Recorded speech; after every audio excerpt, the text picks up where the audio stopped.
Welcome to the Old Capital Real Estate Investing Podcast with Michael Becker and Paul Peebles. During this program, you will hear interviews with real-life successful investors who will share their stories and provide useful advice on how to acquire, finance, and operate apartment complexes.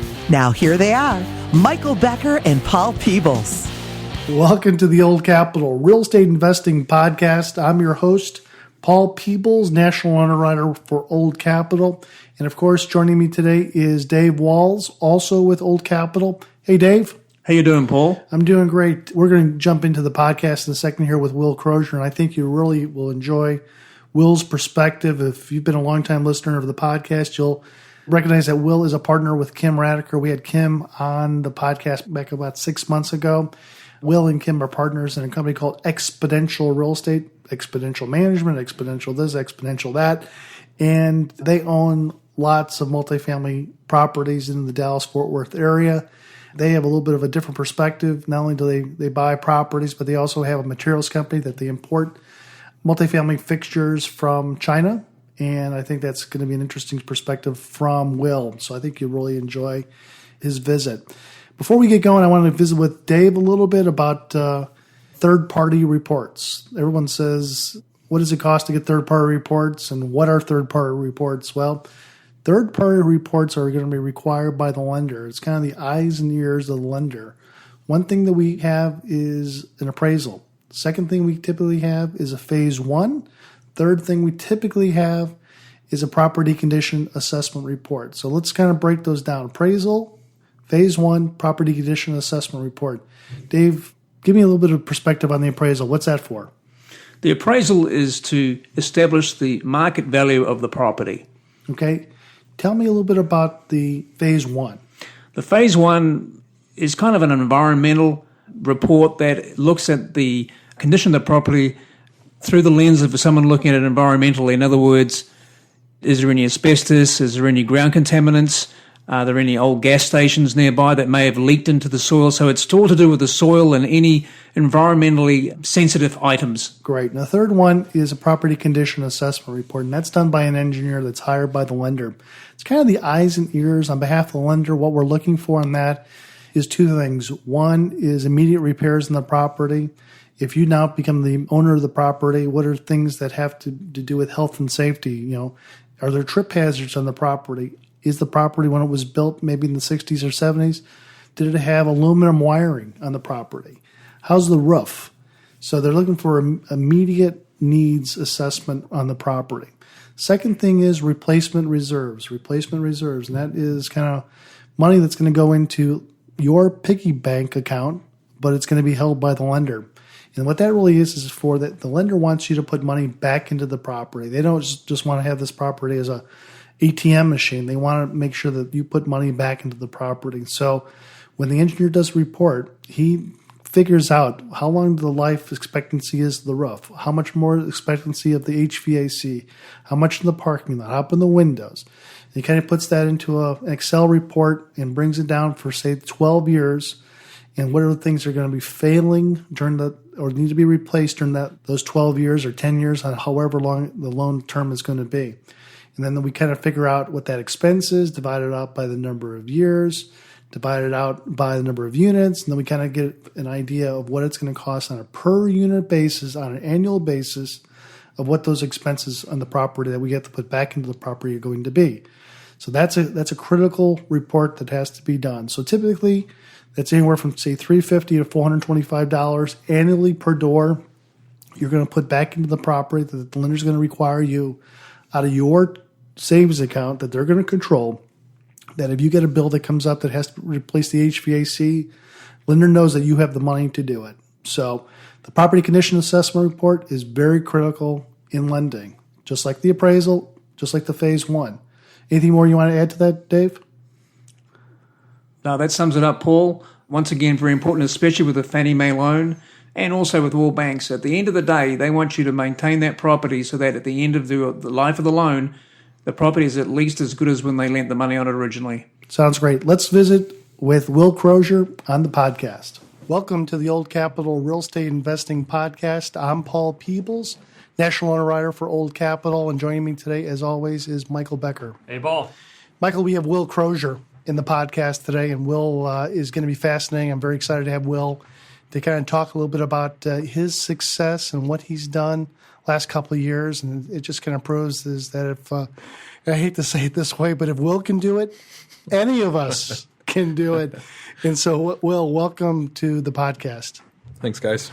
So I want everybody to kind of get Will's background because I think it's very interesting. It's kind of the Everman's background. And Will, tell us a little bit about you and what you did before you got into multifamily.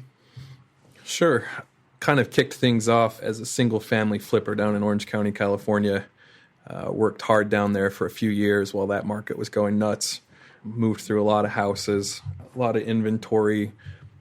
As you said before, anyone can do it. At that time, you just kind of needed to buy something and wait for a few days, and it was worth a couple $100,000 more. So, I mean, it wasn't extreme skill on my part. I was at the right place at the right time and just kind of went crazy with that. Before that, I was finding old muscle cars down there and refinishing them, fixing them up and selling them on the internet across the world, but mostly to the northeast of the United States. So kind of just hustle in the street, really, more than anything, trying to make a couple of bucks, and went from cars, wanted to add a zero to that, and so moved over to single-family houses. And what brought you to Texas?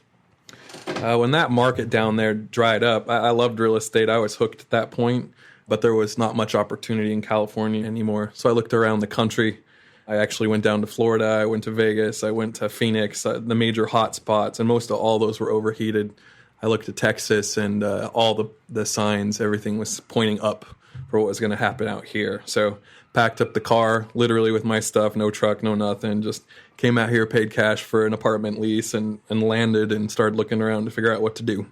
When was that? What year did you come to DFW? 2006. 2006, okay. Yeah. So you got out well before, at least a year or so before the big downturn in Southern California? Yeah, I sold my final flip house out there to several families. It was a 1,400 square foot 1950s home, several family. None of them had an actual job. They were just pulling cash from somewhere, and they paid about $700,000 for that house, kind of in the hood. So I figured it was time. It's time to walk. So obviously, our economy here in DFW was pointing up. So you came here. What did you get right into multifamily when you got here, or how did you what drew you to multifamily? Yeah, it took me a little while to get into multifamily. I tried to do more of the single family out here, and I had some success with it, but out there I was moving through $500,000 chunks at a time, and I got here, and I was buying houses for $70,000 and maybe selling them for 95 or 100, and I was on the treadmill, like at full sprint, trying to move through capital, and there wasn't enough margin, and I knew I needed to shift into something a little bit bigger, faster, with another zero on it, as I said. So then how did you find multifamily? My kids go to a private school. That's where I met my partner, Kim Radiker. Her kids go to the same school, and we were kind of just having some chit-chat in the lobby. She was doing the single-family rentals. I had my experience in single-family flips, and we started trying to share our experience in those endeavors, and I was trying to learn about her stuff, and she was trying to learn about my stuff, and as she tells it, we had a hostage negotiation situation at a Starbucks one day where I didn't want to show her my spreadsheet, and she didn't want to show her hers, and finally we broke that down, and we kicked it around, and she was a member of a local real estate investment group here in DFW, and she'd had some good positive experiences with it. She said, why don't you come by? Went by, and they had some experience in multifamily. And kind of at that point, we hatched a plan to get in and start flipping apartment complexes. And that's where we got started shortly after we bought our first one. So maybe just quickly tell me a little bit about the first deal you guys did. It was Spanish Chase and Irvin. So Correct. Tell me just a little bit about that deal. Sure. Spanish Chase, depending upon who you ask, was 1969 to 1973, somewhere in there, built 77 units in Irving, all bills paid property, run really into the ground. It was an out-of-state owner from California who had purchased with 1031 money and kind of just ran out of funds to keep the place up, had just taken money out and not put any money back in. He was facing foreclosure. The deal was wrapped up, it was tied up, and then it fell out right before we got our hands on it. So we walked in at the last second, closed the deal actually with you, Mike. Sure. You got us the loan in 28 days, and we closed that sucker in 28 days. As $1.3 million we purchased it for, put about $500,000 into it, and then 15 months later we sold that one for just over $3 million. Wow. So that was like 136% capital gain, I think, in 15 months. Yeah, that's pretty great. So then you guys ended up 1031 exchange about another deal that we financed for you called Las Brisas, or it was called Family Tree at the time, right? Yeah. So maybe quickly tell that story, then kind of how you guys decided to branch into other avenues or other businesses that complement it. Sure. Yeah, as you said, 1031 from Las Brisas, took that $3 million, added a couple $100,000 and a couple of more members to buy Las Brisas. This was a big jump from us. We went from 77 units to 244 units. It was a much newer property, a newer style, a fancier style, but it was in a much more difficult submarket. Challenging. Looking for the word. It was a challenging submarket. This place was a dump. I mean, it was 50% occupied. We drove that down to, I think, 28% occupied. Why was it 50% occupied? It was 50% occupied because just before we got our hands on it, the boiler systems, both of them in the entire property, weren't functioning for at least 30 days. So 40% or 50% of the tenants actually moved out. 50% stayed, and that just kind of tells you what the quality of the tenant who doesn't need hot water for at least 30 days. Yeah. That's an interesting tenant. That's who we got to deal with. So you can see why we got down to about 28% when it was all said and done. That property needed $10,000 a door or something in rehab. And that was, part of our loan. So I think we walked in just under $2.5 million. And it's amazing how fast you can spend $2.5 million on a property like that. We're just running through cash so fast. Anyway, we held it for 25 months. Finally got the right management combination, right things clicking along, got the place leased up. Like I said, we bought for 3.5, put about 2.5 into it. So I think that's 6. We sold that for about 10.5. So we had a home run on that one. Wow. Super great deal. So I calculated it the other day. I'm not exactly sure the exact numbers, but it's something like 3.5 years. We made 640% returns without cash flow at all. You guaranteeing that now going forward? Not at all. Not even close. So with that Las Brisas specifically, you guys went in there, and I know you had a massive rehab project. So I know you were out there trying to do it better, stretch your dollar because you had a lot of work to do out there. So I know you went out and started a materials business. Yeah. So maybe kind of talk about the genesis of that and kind of how you went there and figured it all out and kind of what you're doing today with it. Sure. It's funny you asked that, Mike, of all people. Kind of the genesis of this thing actually was two people that really kind of got the wheels in our head turning. Mike, of course, you were one of those people that you, at Wells Fargo, your time there, had seen some of the larger players in the industry doing some pretty elaborate things to compete, to widen margins or to undercut other competitors and things. You certainly planted some seeds in our minds. And then the real action piece of it came when one of our partners, who is a Chinese national, wanted in the deal.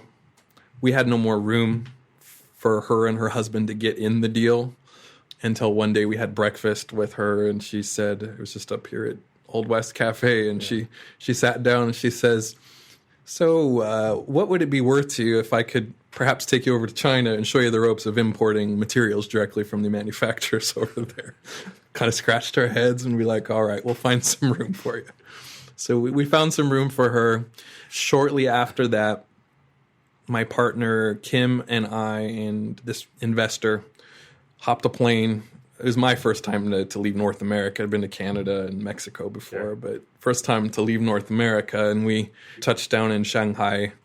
Our partner, she wasn't with us. She was up in Beijing. So it was just Kim and I.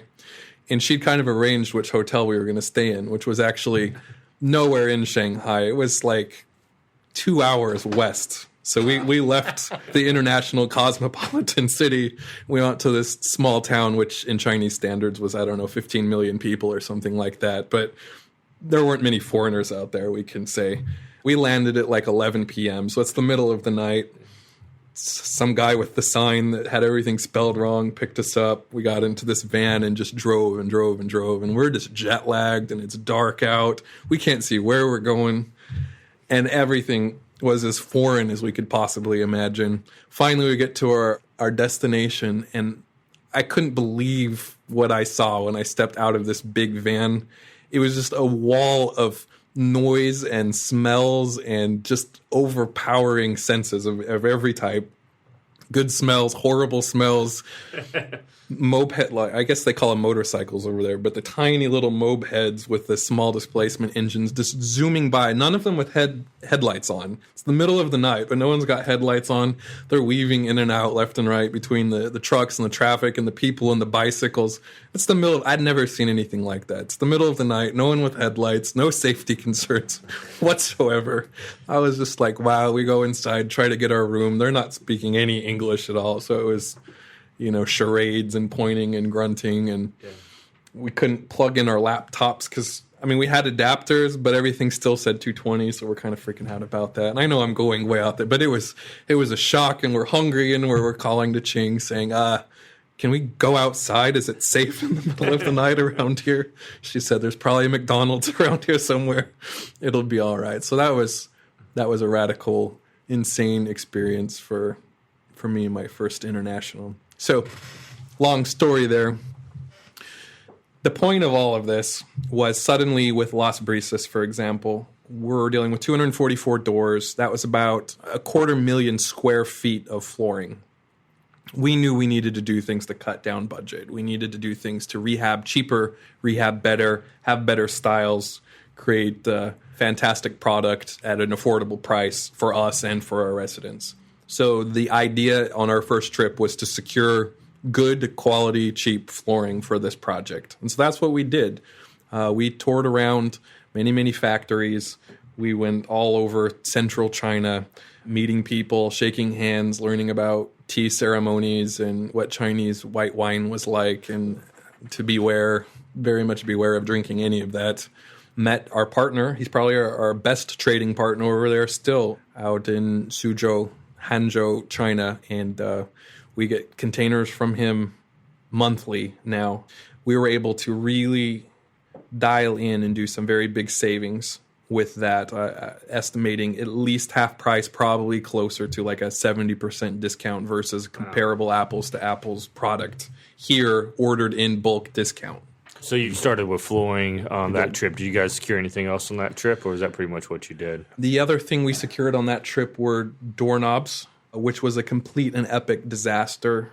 We wasted a lot of our own money. We ate it. We didn't want to pass that along to our investors. Got a container of these things that just disintegrated in your hand. You'd install them and they would just fall apart. This was the upgraded luxury package that they sold us with all of these extra things that were going to be that much better. And he must have just been laughing the whole time. And we were so green. We didn't know what we were doing. We gave it a try, and it was a pretty big disaster for us, but we didn't repeat the same mistakes. We figured out what the mistakes were and learned how to compensate for that, to not let that happen again. And that really was one or two of our only huge disasters. So kind of flash forward to today. So how many trips have you made out there, and how many products you guys sell right now?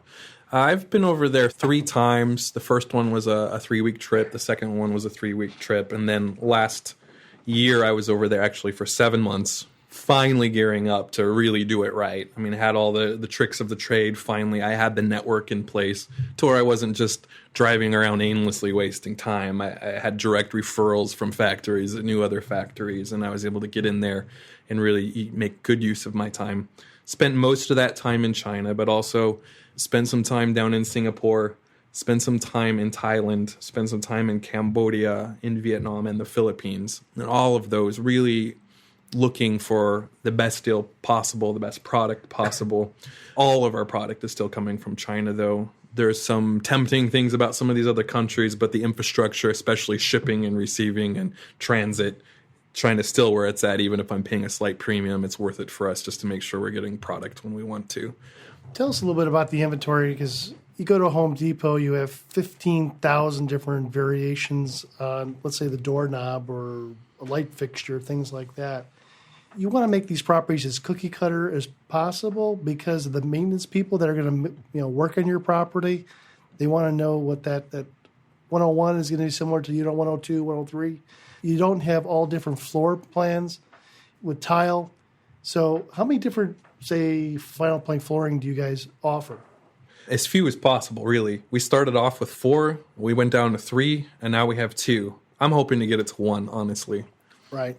So Will's business, and give me, what's the name of the business? Exponential Property Materials for this one. Exponential Materials, Property Materials.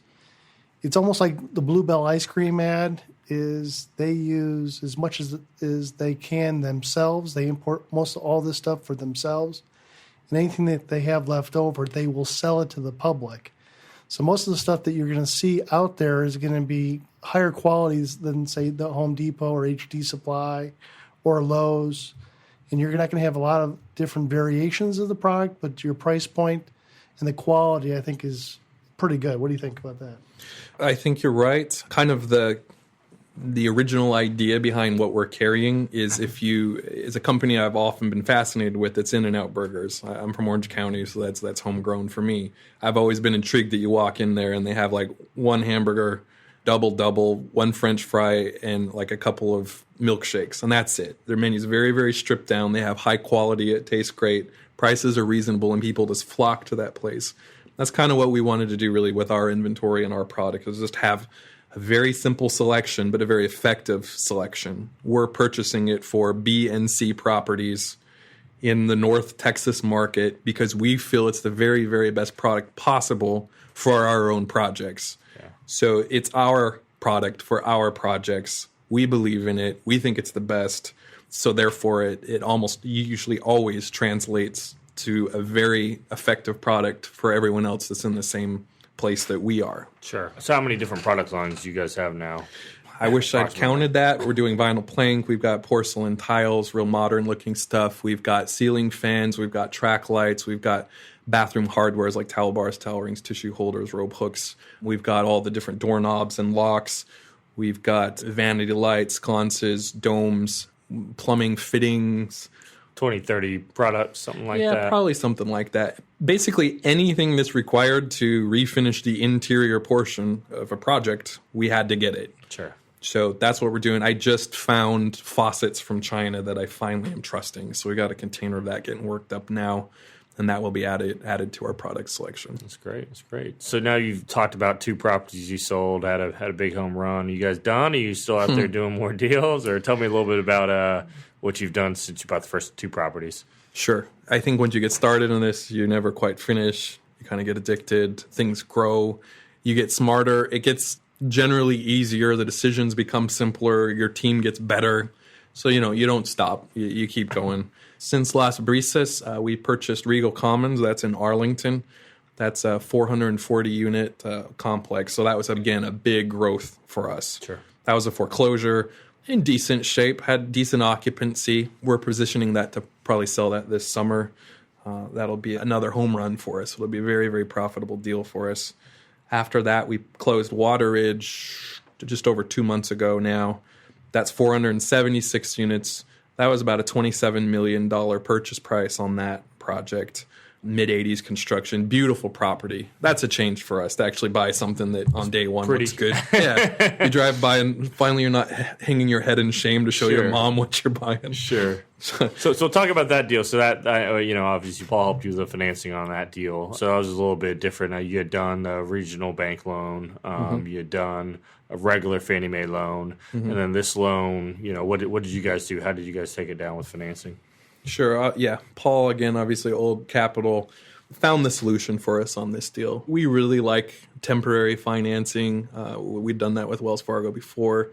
This one is a bridge loan. It's a bridge product, which why we like that so much is the flexibility that it gives us. I mean, we like to get in and get out. And when you get out, you would love to give the future buyer as many options as possible on how they're going to bring the deal down.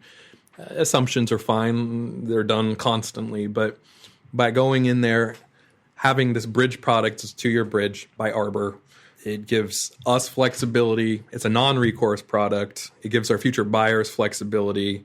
We looked at the market and no one really knows exactly where it's going, but all indicators pointed to us that we'll be safe on that 2-year front. Interest rates aren't going to go nuts on us or anything like that. It's a great product. I think we were at 80% or close to 80%, including our rehab budget. Cost. Yeah. So a real great product. Happy to take it down with Paul. So was interest only 80%? 2 years interest only, 80%. It was an adjustable rate loan? Yes. And non-recourse too. That was the key thing. So they went from doing $14-15 million worth of all-in financing in the last transaction they did up to about $27+ million property on Water Ridge. And now you're off to do another deal, and tell us a little bit about that one. Sure. Just got a contract on this property effective today. So I got that email this morning, which is always good news. That's a mid-'80s built property. It's in slightly challenging submarket, but nothing like Las Brisas was. 440 units. It's going to be over $20 million purchase price. We're going to dump probably about $2 million in rehab into that deal.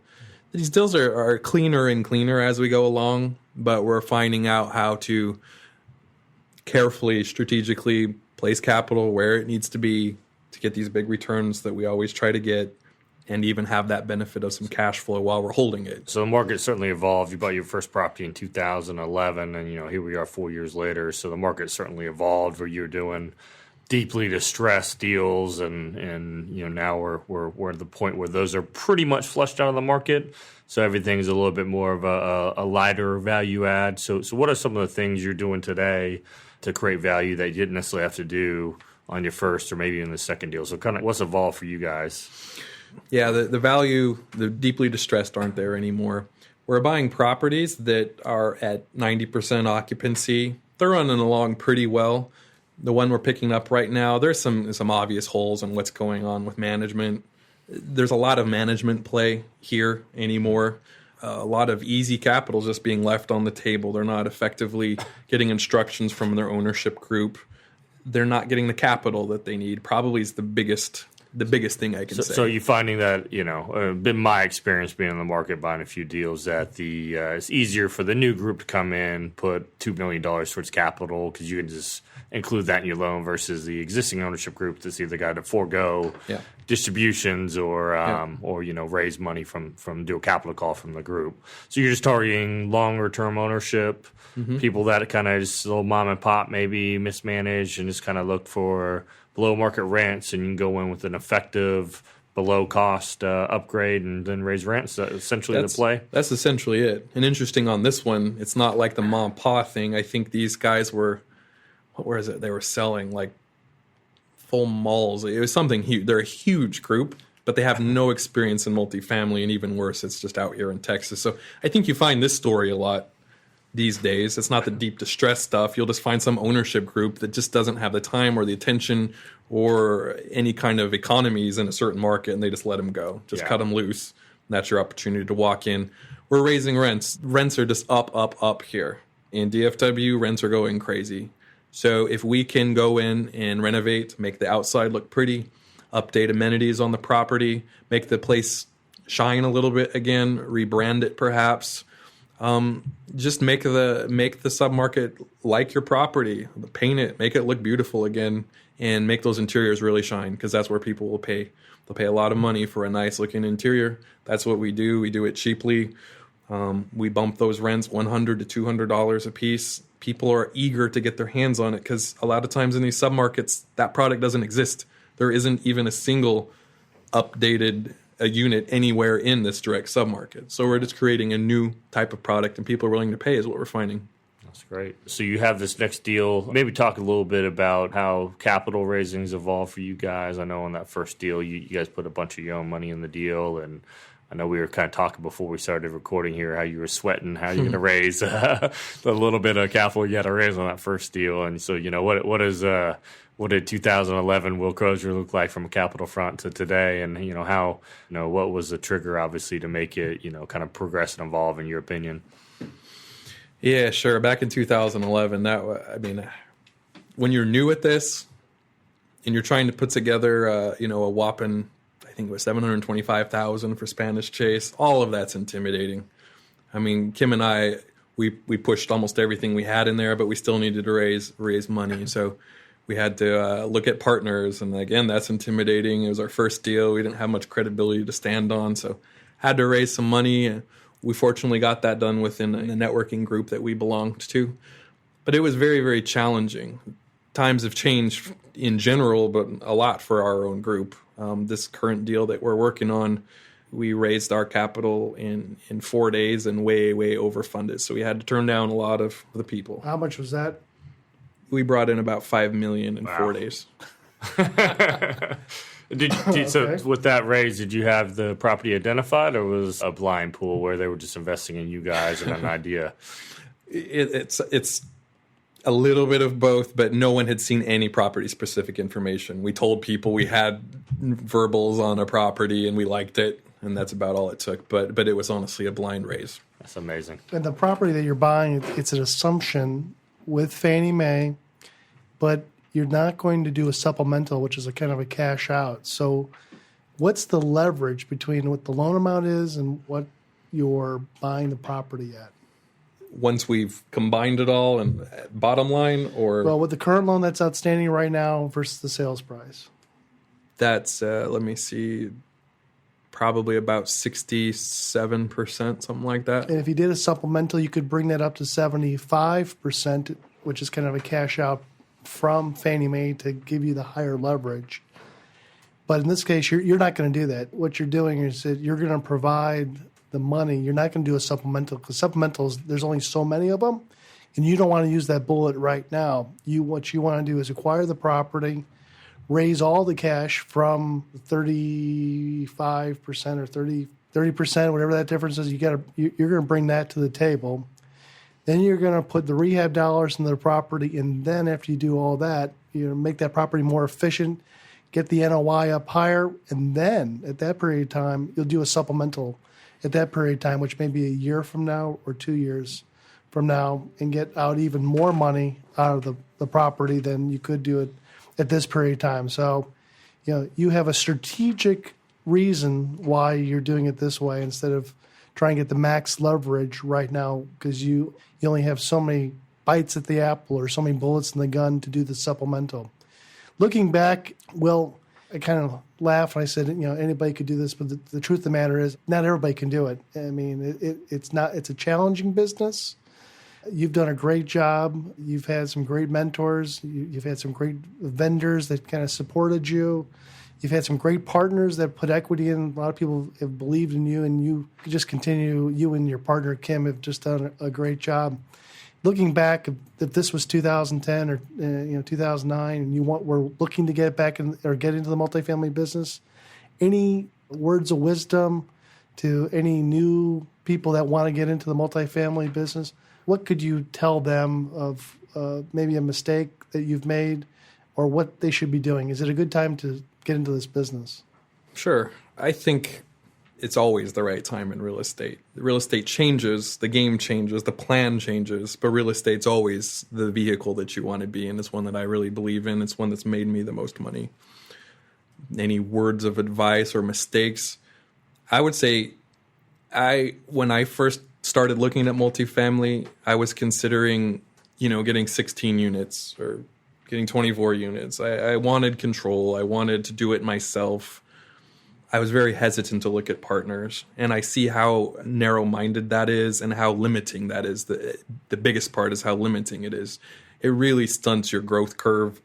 You need to partner up. You'll pick up skill sets that you don't have. You'll pick up capital that you don't have. You'll pick up balance sheets that get you better terms and better rates and longer amortization schedules. Just all of these things make it better if you will partner. If I'd gone back and just done it myself, and I wanted to be in control, and I wanted it just to be in my own little world, I'd probably own like 60 units now instead of way north of 1,000. So I would say work hard to find partners that complement you, that push your career forward, and run towards that. Don't be so hesitant to move in that direction. Great. So if anyone wants to know more about you or specifically your materials business, what's the best way to kind of find you guys and more information out about you guys? Sure, you can check out our website. It's www.exppg.com. Our group is Exponential Property Group. That's Edward, X-ray, Paul, George.com. My email is will@exppg.com. Our website's got a lot of our information on it. It's got our materials catalog on there that you can just download in PDF form. We're happy to meet with people about material sales or about investments that we're working on, or just talk real estate. It's our life. It's what we do. Happy to talk about it anytime. Sure, yeah. And, I not only, made you guys a couple of loans, we own a few deals, and I think we're one of your larger clients because we use your materials in all our projects as well. So anyways, we definitely appreciate your time today, Will. Thanks so much. All right, thanks, guys. Thank you for listening to the Old Capital Real Estate Investing Podcast. Please join us at oldcapitallending.com to sign up for our weekly email updates. We'll see you here next week with another great interview.